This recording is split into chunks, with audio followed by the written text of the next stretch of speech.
Hey everyone, I'm Billy and welcome back to the Perantau Podcast, di mana kita ngomongin para perantau di Australia itu ngapain aja sih. Today we have Charlotte Setiadi. Thank you for joining me and joining us in this really interesting conversation.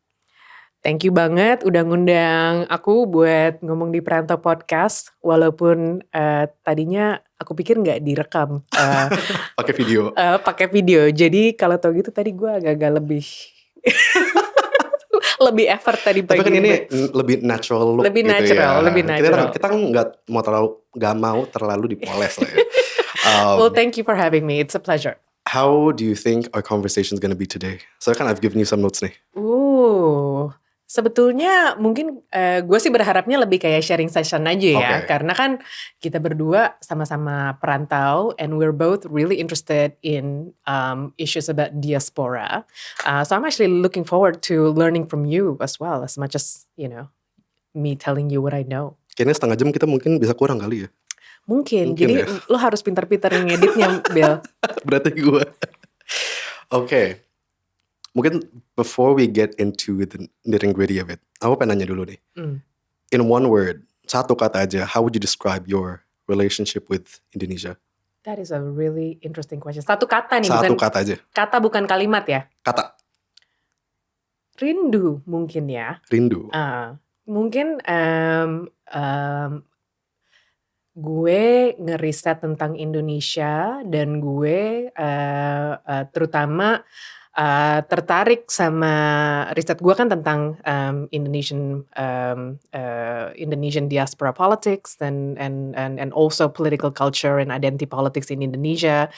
Dan itu gue rasa termotivasi karena ya gue nih walaupun tinggal di luar negeri gue kangen dengan Indonesia dan gue masih cinta dan peduli banget sama Indonesia.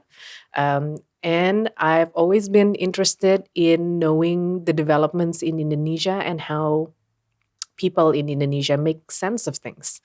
So iya mungkin ya kalau satu kata aja sih gue rasa itu kangen atau rindu. Kira-kira mungkin gak kalau misalnya kan bilangnya kangen nih gitu. Kemungkinan besar orang-orang yang sekarang ada di Indo bisa ngomong kalau kangen kenapa gak balik aja gitu. That is also a very good question. That's true. Gue kalau sedikit tentang background gue. Gue udah tinggal di Australia itu sejak gue umur 13, berarti tahun 97 ya. Itu kan sebelum waktu itu masih zaman Orde Baru. Oh my god, udah lama banget. Sebelum 98 and all that. So I grew up in Australia.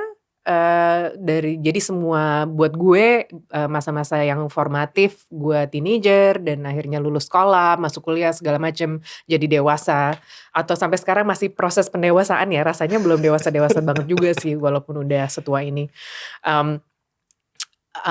So I do feel bahwa ya Australia dan terutama Melbourne adalah home buat gue. Tapi buat gue masih banyak banget nostalgia tentang Indonesia, tentang pengalaman hidup gue dari zaman-zaman waktu gue masih kecil segala macam, dan selalu ada kerinduan itu walaupun gue udah membangun hidup gue di luar negeri dan keluarga gue sekarang gue udah berkeluarga sendiri, kerjaan gue segala macam di sini. So yeah, it's a good question. Tapi ya selama beberapa dekade terakhir ini memang kadang-kadang suka kepikir juga mungkin pulang ke Indonesia is an option, although belum pernah ya sampai sekarang belum ada kesempatan yang cocok ya untuk gue balik ke Indonesia. Soalnya suami bule kan ya kalau nggak salah? Iya. Dia sendiri udah pernah ke Indo? Udah, kebetulan suami aku itu memang dia juga peneliti yang penelitiannya soal Indonesia dan Malaysia. Cocok emang. Iya. jadi memang kebetulan dapetnya seseorang yang juga care soal Indonesia. Kita kan dulu sempat tinggal di Singapura juga. Jadi aku baru balik lagi nih ke Melbourne. Sebelumnya aku di Singapura lama, lebih dari 10 tahun. Jadi pas di Singapura tuh bolak-balik ke Indonya sering. Dan suamiku juga suka bolak-balik juga. Nah, and I think it's interesting sih. Kadang-kadang sekarang kita ngomongin bahwa ya you spend a lot of your childhood di sini dulu gitu kan. Terus pernah pindah juga kerja di Singapura, sekarang balik ke sini lagi gitu. Jadi, you have that personal side of things. Tapi aku juga pengen ngomongin in terms of your professional research. Soalnya kan you also research a lot about the Indonesian diaspora, terutama dengan perubahan demografik migran Indonesia gitu kan. Soalnya kan dulu pemikirannya adalah dan kenyataannya adalah biasanya migran Indonesia dulu dan sebenarnya sampai sekarang sih ya rata-rata low skill labor gitu kan, pekerja buruh gitu kan, antara pekerja buruh bangunan gitu atau pekerja rumah tangga, dan kita lihat itu di misal Malaysia, Singapura, Hong Kong, Saudi Arabia gitu kan. Jadi di banyak tempat profil para migran Indonesia itu emang kayak begitu gitu kan. Tapi kenyataannya di dunia zaman sekarang kenyataannya itu udah lumayan berubah gitu kan. Lihat aja kita di sini gitu kan. Beberapa penonton podcast juga gitu.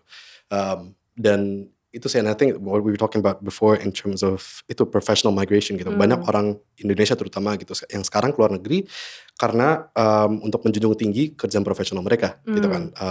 Office workers, researchers and things like that gitu kan. Dan itu jadi sebenarnya the demographic makeup sebenarnya udah berubah gitu kan. Tapi miskonsepsi itu masih ada gitu. So could you talk more about that misconception? Yeah, definitely. Backstory aku, jadi penelitian aku jadi ini proyek soal diaspora, ini proyek aku yang sekarang. Sebelum yang dulu itu, aku meneliti soal Chinese Identity Politics di Indonesia. Buku aku yang terbit tahun 2023 itu ngomongin soal identitas Tionghoa di Indonesia pasca Soeharto. Jadi memang di kerjaanku sebagai seorang antropolog tuh aku selalu tertarik soal isu tentang identitas, tentang sense of belonging, nasionalisme, dan terutama bagaimana warga Indonesia yang minoritas, apakah itu minoritas etnis, minoritas agama, minoritas dalam bentuk apapun, how they feel like they relate to the Indonesian nation as a whole, atau bagaimana mereka merasa dirinya itu sebagai bagian dari bangsa Indonesia gitu. So that has been an interest to me. Jadi sebetulnya yang memotivasi aku buat looking at diaspora politics adalah bagaimana warga Indonesia yang di luar negeri yang katanya 9 juta orang ini, that's huge, right? 9 juta orang yang diperkirakan oleh Kementerian Luar Negeri Indonesia itu, kalau kita ngebayang itu kayak 2 kalinya kota Melbourne gitu kan. Yang Melbourne itu I think our population now is about 4.5 million. So if you think that's a lot of Indonesians living abroad gitu kan. Dan yang kayak tadi udah Billy ngomong juga, walaupun kalau misalnya kita lihat dari dunia akademisinya, there's a lot of research that has been done on Indonesian labor exports, terutama, and there's a lot of really good important work that has been done about Indonesian domestic migrants, Indonesian quote-unquote low-skilled laborers, although they're also skilled laborers in their own right? But they are classified as low-skilled. Yang buruh, they predominantly a lot of the work has been about them because they do make up a large percentage of Indonesians abroad. Dan kalau misalnya kita pikir terutama dari mulai tahun 1980-an di masa Orde Baru, orang Indonesia di luar negeri atau impor tenaga kerja yang Indonesia yang keluar negeri itu dilihat dari berapa banyak devisa yang mereka kontribusikan untuk Indonesia. So it's really quite a utilitarian way of looking at Indonesians abroad kan. Dan yang kalau misalnya nggak tahu deh, kalau misalnya yang pendengar atau Billy sendiri mungkin inget, kalau nggak tahu sampai sekarang masih ada atau enggak, tapi dulu tuh at least kalau misalnya kita baru mendarat di Bandara Soekarno-Hatta, ada kayak banner gede gitu, selamat datang pahlawan devisa gitu kan. Itu kan untuk menyambut TKI yang baru kembali. So I think for a long time when we think about Indonesians abroad, we think about labor migrants abroad. Karena naratif dari pemerintah juga yang lebih disorot adalah for this class of migrants yang memang devisa negara gitu kan. But actually you talking about the shifting demographics of Indonesians abroad now. There has always been Indonesian professional migrants or Indonesians abroad that are not labor migrants, right? Like or low skilled labor migrants. Dan ini udah dari bahkan dari sebelum zaman kemerdekaan. Kalau misalnya kita mikir tentang orang-orang seperti contohnya Bung Hatta yang dulu sempat kuliah di Leiden. Aku mikirnya langsung Habibie. So kan he was a Iya, very high atau school researcher Habibie. di Jerman kan. So many, banyak banget yang akhirnya jadi founding fathers of Indonesia atau jadi tokoh-tokoh yang penting di dalam sejarah dan pemerintahan Indonesia. They were once part of the Indonesian diaspora juga sebagai student atau sebagai professional migrants, right? We just don't know very much about them. Dan sekarang ini lebih banyak tersorot ya karena mungkin pemerintah kita sendiri juga lebih lebih aware dengan potensi dari diaspora kita nih, bahwa nggak cuman mereka tenaga kerja Indonesia itu diekspor untuk bisa kirim remittance atau devisa untuk masuk ke Indonesia, tapi juga sebagai tool untuk soft power atau untuk bisa merepresent Indonesia di dunia internasional gitu kan, and we just don't know very much about them. Dan sekarang kan juga untuk jenis-jenis visa yang available buat orang-orang Indonesia seperti temporary work visa lebih banyak ke Indonesia, ke negara-negara seperti Australia, New Zealand, Jepang, dan juga sekarang tiket pesawat kan lebih murah nih dibandingin dulu harus naik kapal lama gitu kan. So on the one hand, it's easier than ever before to leave Indonesia and to try to work abroad, dan juga saya rasa lebih banyak atensi dari pemerintah sendiri dan dari warga pada umumnya juga about Indonesians who are abroad who are not domestic or labor migrants. Namanya kayak that the whole image of the Indonesian diaspora is so diverse gitu kan. Dan sebenarnya itu juga tujuan podcast ini gitu, to show that diversity bahwa bukan cuman satu tipe orang doang gitu. Sebenarnya kan there's a lot of different things gitu. Terus kayak if we're talking about Indonesian migration atau sedangkan Indonesian migration di Australia gitu. Misalnya banyak yang sini udah dari tahun 70-80-an gitu. Beberapa datang pas tahun 90-an, 98 Chinese Indonesians yang seeking refuge pas kerusuhan Mei 98 gitu kan ya. Dan contohnya makanya banyak banget Chinese Indonesian yang ada di Perth gitu contohnya gitu. Nah, jadi there's that migration banyak yang which I like to call mungkin kayak the first wave kali ya gitu, or at least the original wave mungkin bisa dibilang. And now we have the modern wave di mana yang pendatang baru lagi. Yes, you have Gen Z yang coming in for studies, ada juga millennial yang sini as professional migrants juga gitu kan. Nah, sekarang pertanyaanku karena now we see a lot of diaspora communities gitu, and at least di Australia gitu kan, di mana populasi Indonesia banyak banget di sini gitu. And referring back to that itu sih kayak there's so many different kinds of migrants. Diaspora community juga banyak banget gitu. Ada yang lebih ke nggak mau ngomong kakek nenek, om tante kali ya gitu, yang udah lebih lama di sini.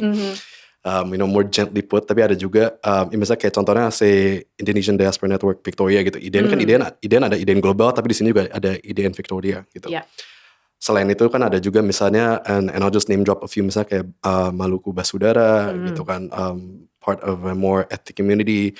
Ada juga misalnya PDKKI gitu, that's more religious organizations. Tapi ada juga misalnya Aya Victoria, PPA Victoria, di mana they're more student focused gitu kan. Jadi there's so many different kinds of Indonesia community groups di sini, and they all serve a different purpose gitu. Yes. Nah, tapi my question is then, thinking of all those different things, what kind of role do they play in reshaping that public image of the Indonesian diaspora gitu? Maksudnya both for orang Indonesia yang ada di sini, tapi maupun juga bagi orang Indonesia yang lihat orang Indonesia yang di sini. Ngerti nggak maksudku?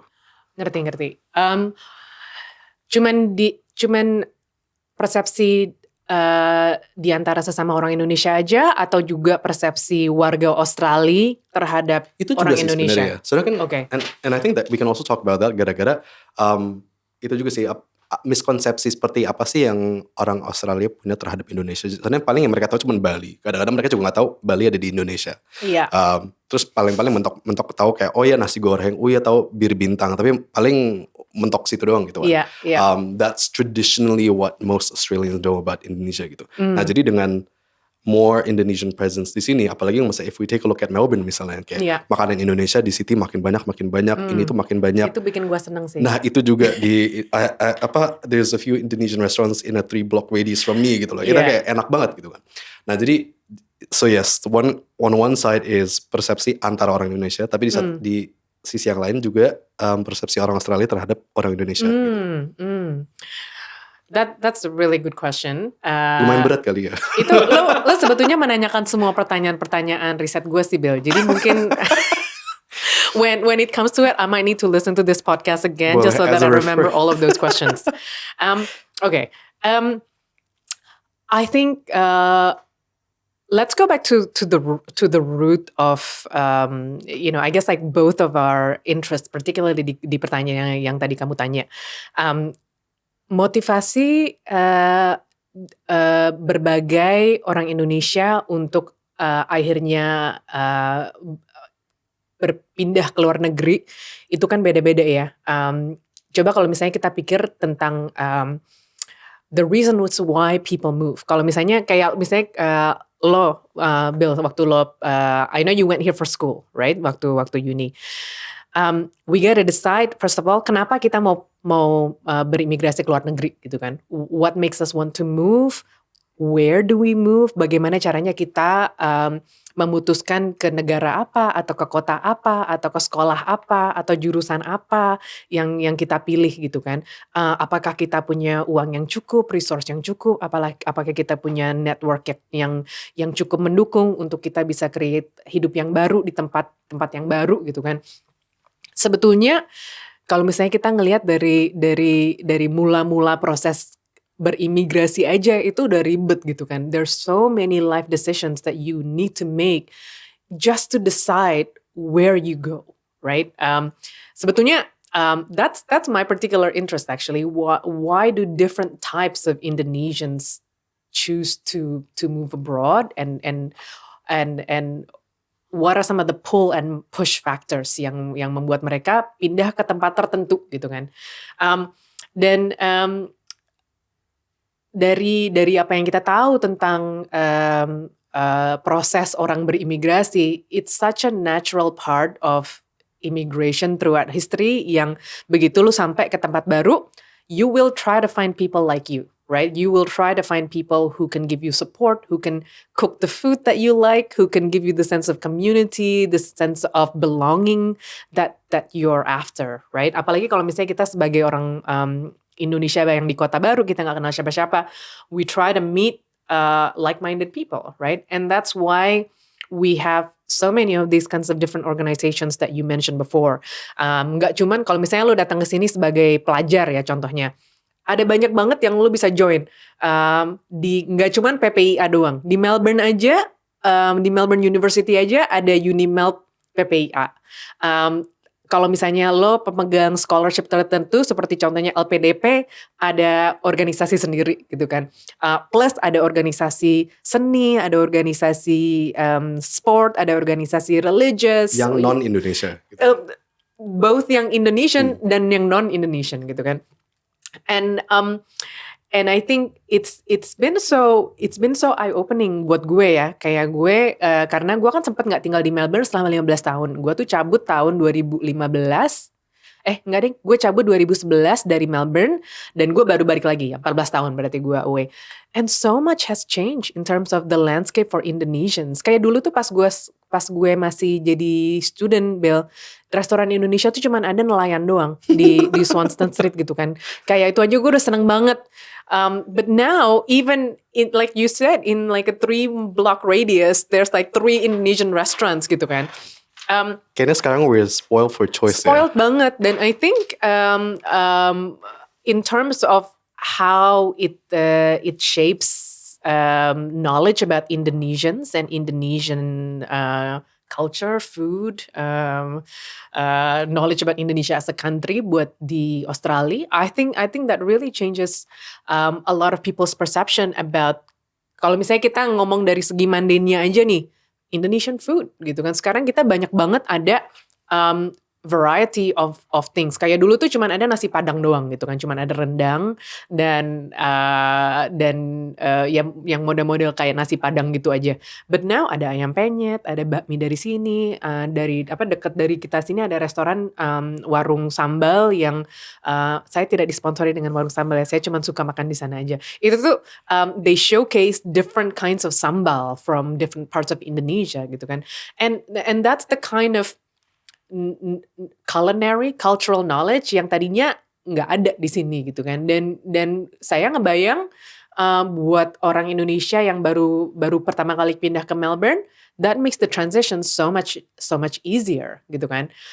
Kalau misalnya ngelihat gimana orang Indonesia di Melbourne atau di Australia dipersepsi sama yang di Indonesia, that is a really good question. Karena gue sekarang lagi hobi gue, Bill, kalau malam-malam sekarang karena riset gue juga, I really like following diaspora influencers on Instagram or TikTok or whatever yang suka showcasing kehidupan mereka di Melbourne gitu kan. And it looks so nice. Apalagi kalau misalnya gue ngeliatin yang kemarin itu kan autumn nih, lagi musim gugur gitu kan. They were like showcasing falling leaves dan Melbourne kelihatan cantik banget gitu kan. I try to imagine what kind of image that would bring up for people in Indonesia about our lives here in Melbourne buat kita yang di diaspora. I think it would show that our lives are so, would you say easy? Would you agree with that? Pleasant, easy, showing a lot of the good sides. I mean, the way I see it, I think lebih ke standard of living-nya lebih tinggi aja gitu. I don't think it's necessarily easier. Tapi emang karena standar lebih tinggi, jadi kelihatan lebih enak gitu kan. Tapi kelihatan once we live in it, ya namanya susah bisa tetap susah gitu kan. And that's so valid gitu. And I guess just to respond on that, do you think kadang-kadang it's over sensationalized? Over sensationalized. I definitely think that it definitely looks more glamorous, right? Like it creates, apalagi kalau misalnya kita ngelihat juga film-film Indonesia nih yang sering dibuat sepanjang 10 tahun terakhir. There are so many films that are shot in diaspora locations gitu kan, kayak film-film Indonesia yang showcasing diaspora lives, kayak Ada Apa Dengan Cinta 2 aja Nicholas Saputranya di New York gitu kan. So there are a lot of glamorous representations of lives of Indonesians abroad that makes it look really glamorous, yang makes it look really really easy. Tapi juga having said that, aku juga ngelihat ada banyak account-account yang ngasih lihat kayak kehidupan di Singapura atau kehidupan di Australia itu juga nggak seglamorous dan kelihatan se well off yang kadang-kadang suka kelihatan di Instagram gitu kan atau di social media. So I think to answer your earlier question about the kind of how the Indonesian community in Australia in particular is perceived at home and abroad, maybe just more nuanced perspective, lebih banyak sisi pandang yang lebih visible menurut aku sekarang. Mulai dari variety makanan sampai ke the kind of lives, the different lives that we live here, dan juga karena lebih banyak diasporic content creator juga yang lebih banyak ngasih tahu tentang kehidupannya kan di sini. Tapi itu ya, mungkin just on the idea of sensationalism, and I'm not calling their lives fake, karena mungkin itu emang kenyataan mereka tuh emang kayak begitu, kayak bisa jalan-jalan kesini mungkin beasiswa gitu kan, and life's just peachy gitu. Nah tapi kan I also know a lot of people yang misalnya mereka kesini tapi duit juga udah menipis banget, terus yang harus kerja misalnya F&B di dapur seharian, bayar juga cuman bayar cash amit-amit gitu, yang kayak abis bayar sewa, bayar apa segala, ujungnya cuma bisa makan telur sama nasi gitu kan. Ujungnya kan itu sama aja kayak miskin di Indonesia gitu kan, ujungnya tetap makan telur sama nasi, cuman bedanya ya mungkin standard of living aja gitu, yang kayak di luar masih tetap ada tram, masih tetap ada public transport. udara masih bersih gitu. And that's why I say standard of living lebih tinggi, tapi belum tentu hidup lebih gampang juga gitu kan. Iya, dan And I think it just goes back to it depends on the lives of the individual people juga kali ya. gue setuju banget, dan I think it's actually great kalau misalnya kita bisa lebih banyak, terutama yang konten, gue mikir konten social media ya, karena kalau misalnya kayak makalah akademisi, ya ampun siapa sih yang baca gitu, palingan cuma lu sama gue doang gitu kan. Tapi public content about diverse diasporic voices, kayak gue pernah nonton, gue lupa banget nama akunnya apa, cuman kayak jadi yang bikin konten ini dia punya bakery di Sydney, dan dia ngasih lihat tuh dia bangun jam 4 pagi, buka toko, ngangkat-ngangkat tepung, dan it's a really tough life juga. They're happy with their lives, but it also shows bahwa, dan dia juga ngomong gitu, kalau misalnya gue di Indonesia jadi tukang roti, itu kan pandangannya kayak it's like such a low skilled, low paying position yang nggak bergengsi gitu kan. Sementara kalau di sini to be an artisan baker is something very different, right? Like definitely kayak pandangan soal kelas, pandangan soal social stratification is very different here kan.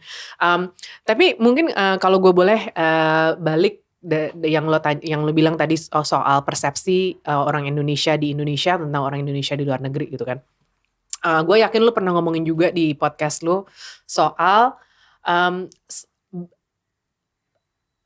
I think even until today there is still that perception bahwa kalau misalnya orang Indonesia yang memilih untuk tinggal di luar negeri itu gimana ya? I think there's still the perception that they've somehow betrayed Indonesia, right? Kalau lu punya skill dan lu punya resources yang udah lu pelajarin di luar negeri gitu kan, atau lu bisa bawa dari luar negeri, then why aren't you living in Indonesia? Why do you not help to improve your country atau advance your country by coming home? Dan ini kan juga salah satu persepsi yang kalau di Indonesia sejarahnya dipopulerkan oleh orang-orang seperti Habibie gitu kan, yang dipanggil pulang untuk memajukan industri penerbangan di Indonesia lah segala macam gitu kan. And I think that's something that Indonesians in diaspora still struggle with today, about and making people in Indonesia understand their decision about why they've decided to stay abroad. Karena itu juga walaupun itu persepsinya udah mulai berubah ya menurut gue ya, karena dari pemerintahnya sendiri juga udah mulai memandang diaspora dengan cara yang berbeda. But it's having these kinds of nuanced perspectives bahwa hidup di luar negeri itu nggak cuma gampang doang, nggak cuma glamor doang. I think shows that it's a very personal decision to live abroad, dan itu juga bukan berarti hidup lo jadi lebih gampang dari di Indonesia gitu kan. Dan and not all Indonesians who live abroad want to go home to Indonesia untuk tinggal, and that's a legitimate decision too. Nah, for a lot of Indonesians yang di luar negeri, banyak yang masih memegang kewarganegaraan Indonesia, masih punya paspor Indonesia, terus mungkin mereka punya kartu diaspora atau apalah gitu kan. Tapi banyak juga yang ujungnya memutuskan untuk melepaskan kewarganegaraan Indonesia just for practical reasons gitu. Tapi ada juga yang pengennya sebenarnya dua-duanya gitu. They want dual citizenship gitu kan, kewarganegaraan ganda. Nah, that's been talked about for ages now gitu loh. Dari tiap dekade pasti ada aja lagi pembahasan gak hilang-hilang gitu kan. Nah, sebenarnya tuh in your professional opinion, based on what you've seen, sebenarnya ada gunanya gak sih kalau kewarganegaraan ganda itu? That's a great question. Kalau misalnya kita mikir sebetulnya ide kewarganegaraan bahwa kewarganegaraan itu cuma boleh satu gitu ya. That seems like such an outdated concept, right? Terutama kalau misalnya kita mikir sekarang travel gampang banget, orang juga terutama yang punya economic resource, hidupnya lebih cosmopolitan segala macam, kayak itu kayak konsep single citizenship tuh kayak zaman perang dingin banget gitu kan yang that your citizenship or your nationality is equated to your political allegiance gitu kan. Dan banyak kayak Australia boleh kewarganegaraan ganda, Amerika boleh kewarganegaraan ganda. Walaupun banyak juga negara-negara Barat yang nggak boleh kewarganegaraan ganda juga kayak Jerman contohnya, for various reasons. Kalau di Indonesia, again ini sejarahnya panjang ya karena Indonesia kan juga punya sejarah yang sangat bermasalah dan sangat problematik tentang political loyalty dan political allegiance ini. Kalau misalnya kita dari ngelihat dari segi contohnya, potong gue kalau kelamaan ya. Kita ngelihat dari sejarah orang Tionghoa di Indonesia aja gitu kan. Sebelum tahun 1955 itu tuh banyak orang Indonesia yang punya orang Tionghoa di Indonesia yang punya kewarganegaraan ganda Tiongkok atau China dan Indonesia. Tapi Indonesia sama China akhirnya memutuskan they have to choose gitu kan karena it's about not just national loyalty but also political loyalty, right? Like if you hold Chinese citizenship, it implies that you have communist sympathies, right? Dan for a long time isu kewarganegaraan ganda ini juga jadi ada bercak politiknya gitu bahwa kalau misalnya lu punya loyalty terhadap negara lain, that means somehow you're less patriotic towards Indonesia, right? We know it's not that simple, tapi persepsinya masih seperti itu. Gue rasa ini nggak akan berubah sih for a while. Isu soal kalau misalnya kita ngelihat rekan-rekan dari Indonesia Diaspora Network, contohnya mereka tuh udah ngelobi lama banget soal kewarganegaraan ganda ini.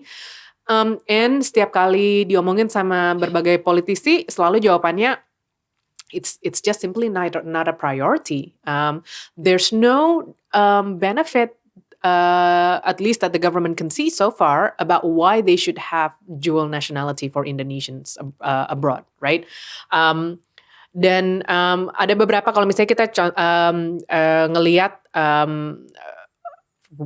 various reasons. There's national security reasons, there's brain drain or financial reasons. Mereka kan ultimately mau sebanyak mungkin orang yang diaspora Indonesia ini, terutama yang student-student untuk kembali ke Indonesia gitu kan. Dan kalau misalnya kita ngelihat juga, aku pernah ngobrol sama salah satu politisi di Indonesia soal isu ini dual nationality, dan beliau mengutip Sumpah Pemuda gitu kan, yang berbangsa satu, bangsa Indonesia, bernegara satu, negara Indonesia. Dasarnya negara kita sendiri itu tuh udah bernegara satu gitu kan. So unless there's like a big shift in terms of how we understand national loyalty, I don't think dual nationality is going to be a thing that is happening soon. Nah, tapi kalau misalnya kita mau ngomongin perhaps diaspora visa atau perhaps kartu overseas Indonesians yang bisa memberikan fasilitas lebih banyak untuk diaspora Indonesia, banyak negara-negara yang kita bisa contoh, seperti contohnya India. India is a really good example of this. Mereka kan punya it's kind of like a passport, but it's not really a passport, kayak overseas Indian card, di mana yang kalau lu overseas Indian dan lu punya kartu overseas Indian ini, lu bisa contohnya multiple entry visa tanpa harus nge-apply visa setiap kali. Lu bisa buka bank account, lu bisa I think you can also buy property or do investment. Kan cita-citanya kartu diaspora kita kan maunya seperti itu. Tapi kan sejauh ini belum, atau mungkin belum banyak institusi di Indonesia yang tahu gunanya kartu diaspora ini untuk apa.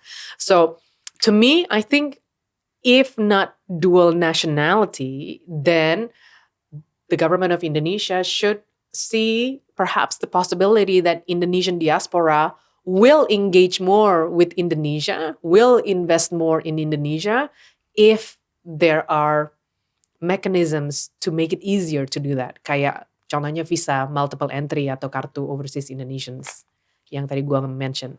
Nah, cuman itu caranya gimana? Kayak how would the Indonesian government go about in engaging diaspora communities, misalnya kayak tadi IDN segala gitu. how would the government involve them in national level decision making? Misalnya kayak balik lagi ke misalnya kartu diaspora segala kayak dialognya tuh harus kayak gimana sih gitu loh. That is I think that is certainly something dari yang gue ngerti sih ya. That is definitely something that the Indonesian diaspora themselves really want to have a greater voice in decision, well, if not decision making, then at least in policy formulation gitu kan. Jadi kan seperti lu tahu juga Bill, dari segi electoral politicsnya sendiri. Jadi I think there are about 2.8 million voters, Indonesian voters, which is a pretty, itu kota madya yang lumayan gede gitu kan, 2,8 juta orang gitu. Tapi selama ini kan suara Indonesian diaspora votes go to DKI 2 kan, masuk ke electoral DKI 2. One consideration, dan gue tahu ini sesuatu yang kayak rekan-rekan di IDN juga wanting to push in the future, is for overseas Indonesians to have their own seat in parliament, right? That's one way to do it. Indonesia would not be the first country to do that if it does do that, right? That's one step. Contohnya negara lain kayak gimana? I could be wrong about this, but I'm pretty sure the Philippines does. Kalau gue salah lu edit I will gue. fact check. Yes. Ntar ada disclaimer di atas. Yeah. But I am, Indonesia would not be the first country to do this. Dan itu adalah salah satu cara konkret, contohnya untuk to make sure that the government has a special voice untuk or special ear dedicated towards diasporic voices gitu kan. Itu salah satu yang konkret nyata di mana suara diaspora tuh didengar. Apa mungkin lebih kerja sama Kemenlu? Soalnya kan misalnya kayak di Australia kan DFAT, Foreign Affairs, biasa apapun yang berhubungan dengan diaspora pasti ujung-ujungnya balik ke mereka lagi gitu kan. Yeah, that is true as well. Tapi kalau misalnya gue ngeliat sih dari embassy Indonesia atau dari konjen-konjen, kalau yang di Australia in particular, they're really active kayak untuk ngadain event-event dan networking sama komunitas. I know it's not like that in every country, but like in Australia, they've done a good job in doing that. Tapi ya mungkin ngelihat lebih terutama kalau soal isu-isu yang penting untuk diaspora ya, kayak protections of Indonesians abroad. Gue kasih contoh nih, di Malaysia contohnya. Gue belum lama ini gue fieldwork di Malaysia.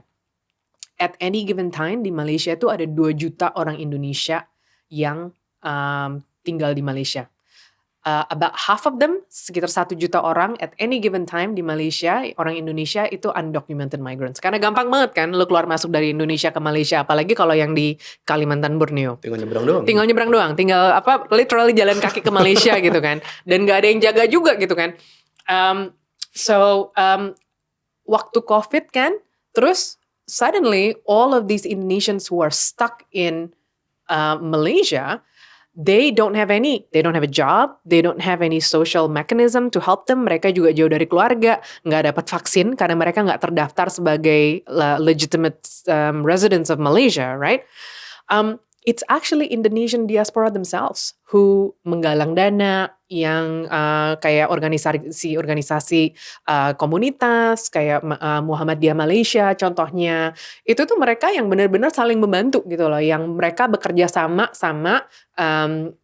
kedutaan besar di Kuala Lumpur juga untuk ngebantu orang-orang yang stuck ini, illegal or legal, right? So I think that's like an example of how there's so much potential and there's so much willingness from the diaspora themselves to work with government instruments to provide protection and network for Indonesians abroad. So that's I think that's another example of how the government can mobilize Indonesians abroad more. So now that last bit, it leads nicely into my next question tentang krisis gitu. Soalnya kan itu contohnya dengan orang-orang Indonesia yang ada di luar negeri yang namanya ada musibah atau krisis pasti bisa terjadi gitu kan. Nah apalagi yang undocumented gitu kan, nggak bisa dibantu oleh misalnya konjen atau apapun karena mereka kan tidak terdaftar gitu. Nah jadi sebenarnya cara apa aja, sebenarnya kan tadi contohnya ada menggalang dana gitu kan, misalnya lewat bantuan Muhammadiyah juga misalnya gitu. Nah tapi more broadly, dan and maybe this is something that you've seen in your research juga, kayak cerita-cerita apa aja sih yang beneran gotong royong banget gitu loh sama orang Indonesia, dari orang Indonesia di Indonesia bagi orang Indonesia yang ada di luar negeri. Yeah, that's banyak contohnya. Cuman kalau misalnya baru-baru ini ya kan sekarang yang lagi banyak banget kita denger di berita kan, banyak orang Indonesia yang kena TPPO kan, yang jadi korban human trafficking, anak-anak muda biasanya yang akhirnya kena human trafficking di cyber scam compounds di tempat-tempat kayak Kamboja, Myanmar, Thailand. Kayaknya ada kasus baru-baru ini yang salah satu korbannya itu meninggal dan sesama orang Indonesia mereka menggalang dana supaya untuk membantu mulangin jenazahnya. Dan kita juga dengar banyak banget cerita-cerita kayak gitu kalau misalnya kayak di Singapura contohnya. Kan nggak semua orang Indonesia atau pekerja Indonesia yang apalagi kalau mereka undocumented ya, kan nggak punya asuransi, kalau sakit gimana, kalau meninggal gimana gitu kan. I know a lot of cases di mana sakit dan punya jadi mereka berhutang sampai puluhan ribu Singapore dollars di Singaporean hospital karena mereka sakit dan nggak ada asuransi, dan akhirnya sesama komunitas Indonesia sendiri yang menggalang dana dan ngebantuin gitu kan.